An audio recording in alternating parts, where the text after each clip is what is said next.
السلام علیکم. کہانی کو آخر تک پورا سنیے گا اور اگر آپ چینل پر نئے ہیں تو سبسکرائب ضرور کیجیے گا. ارمان پلیز فون اٹھاؤ. وہ جو پچھلے 4 گھنٹوں سے ریلوے اسٹیشن پر بینچ پر بیٹھی مسلسل کئی گھنٹوں سے ارمان کو کال پر کال کر رہی تھی،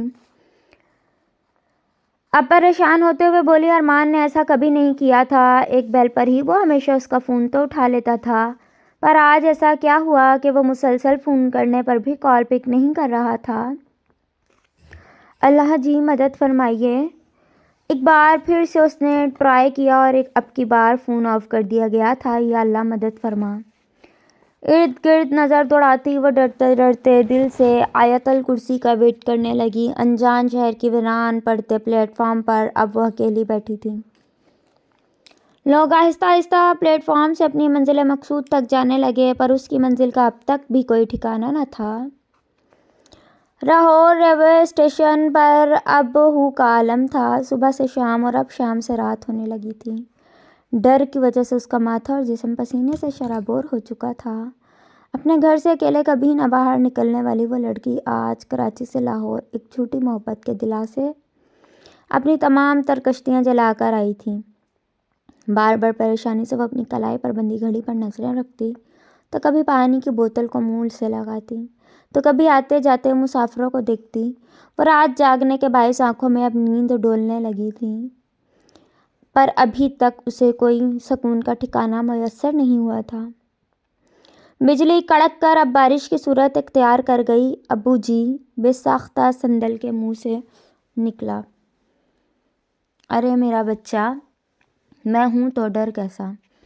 عادل صاحب ڈر سے آنکھیں میچتی صندل کو گلے لگاتے ہوئے بولے. وہ جانتے تھے وہ بجلی کڑکنے کی آواز اور بارش سے بہت ڈرتی تھی. ابو جی آپ نہ جائیے گا. وہ اپنے ابو کے سینے سے لگے کانپتی آواز میں بولی. میرے بچے، ابو جی اپنی صندل کو کبھی چھوڑ کر نہیں جائیں گے. عادل صاحب نے ڈری سہمی صندل کے ماتھے پر بوسہ دیتے ہوئے کہا. عادل صاحب کی کل کائنات ان کی اکلوتی بیٹی صندل تھی. عادل صاحب کی صندل میں جان بستی تھی. صندل کی امی اس کی پیدائش پر ہی اللہ کو پیاری ہو گئی تھیں. یوں عادل صاحب کی کل کائنات صندل ہی بن گئی تھی. ستیلی ماں کے ظلم کے ڈر سے عادل صاحب نے کبھی دوسری شادی نہیں کی. اب وہ ہی اپنی بیٹی کے دوست، باپ، ماں، سب کچھ تھے. دونوں ایک دوسرے کے بغیر جیسے جی ہی نہیں سکتے تھے. عادل صاحب ہمیشہ سائے کی طرح صندل کے ساتھ رہتے، بن ماں کی بچی جو تھی. وہ اس لیے اس کا ڈبل خیال رکھتے. دونوں ایک دوسرے کے بغیر کھانا تک نہ کھاتے تھے.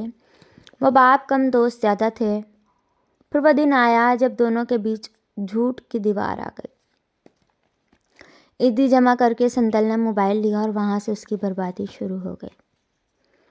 ایک رانگ نمبر سے ارمان اس کی خوبصورت سی حسین زندگی میں اپنی جھوٹی محبت کا سیلاب لے آیا. دونوں کے بیچ جھوٹ کی دیوار حائل ہو گئی. صندل کا ہمیشہ کمرے میں بند رہنا، رات بھر جاگنا عادل صاحب کو کچھ کھٹکا تھا. پوچھنے پر صندل نے کالج اسائنمنٹ کا بہانہ بنا ڈالا. پہلی دفعہ جھوٹ پر احساس شرمندگی ہوئی، پر محبت میں بھٹکی وہ لڑکی اب اپنے دوست جیسے باپ سے جھوٹ پر جھوٹ بولنے لگی تھی. پھر ایک دن جھوٹی محبت کا قصہ تمام ہوا. ارمان نے محبت کا واسطہ دے کر گھر سے بھاگنے کا کہا. صندل عادل صاحب کی اکلوتی اولاد تھی. وہ کیسے ایک انجان کو اپنی بیٹی دے سکتے تھے؟ یہی وجہ تھی انہوں نے صندل کی بات اس کی پھپھو کے بیٹے ابراہیم سے کر دی. ارمان میری منگنی ہو رہی ہے. صندل نے ارمان کو میسج کیا. میں مر جاؤں گا تمہارے بغیر صندل. ہمارے پاس وقت کم ہے، بھاگ چلو میرے ساتھ. ارمان نے حل بتاتے ہوئے کہا. صندل نے ایک دن کا ٹائم مانگا سوچنے کے لیے. آخر کار جھوٹی محبت باپ کی سچی محبت کو مات دے گئی. رات کے اندھیرے میں وہ چوری چھپے بھاگ گئی. 16 سالہ وہ لڑکی جس نے اکیلے کبھی دنیا کے باہر قدم تک نہ ڈالا تھا، آج کراچی سے اکیلے ایک جھوٹی محبت کی خاطر لاہور آ گئی تھی.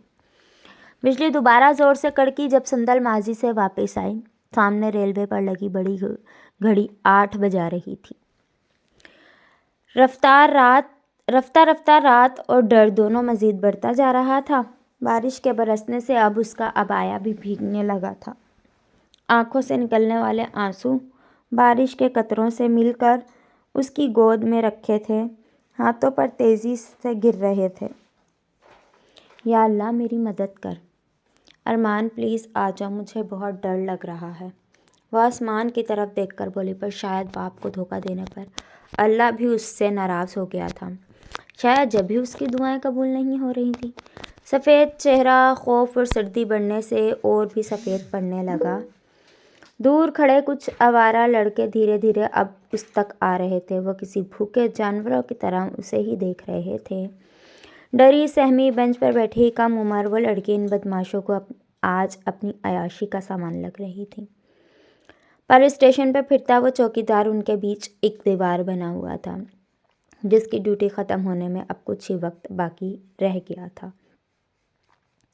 اس کا حلق اب مزید خشک پڑنے لگا۔ بھوکے کتوں کی طرح دیکھتے وہ انسان نما حیوان اور اوپر سے بگڑتا موسم اس کو مزید ڈرا رہا تھا۔ اس کی ریڑھ کی ہڈی میں سنسنی خیز درد اٹھا تھا۔ خشک حلق پانی پینے سے بھی اب تر نہیں ہو رہا تھا۔ پچھتانے کے علاوہ اور کوئی بھی راستہ اسے دکھائی نہیں دے رہا تھا۔ واقعی باپ اور گھر انسان کا سائبان ہوتا ہے۔ جیسے ہی لڑکی ان دونوں کو چھوڑ دیتی ہے تو اس کو باہر کی دنیا کا گرم و سرد موسم کا پتہ چلتا ہے۔ ان جانوروں کا معلوم ہوتا ہے جو انسان کی شکل میں بھیڑیا بنے ہوئے ہوتے ہیں۔ اللہ میری عزت و آبرو کی حفاظت فرما، وہ اب یہی دعا اللہ سے مسلسل مانگ رہی تھی۔ یہ دوزخ اس نے خود اپنے لیے منتخب کی تھی، اپنی جنت کو وہ خود آگ لگائی آئی تھی۔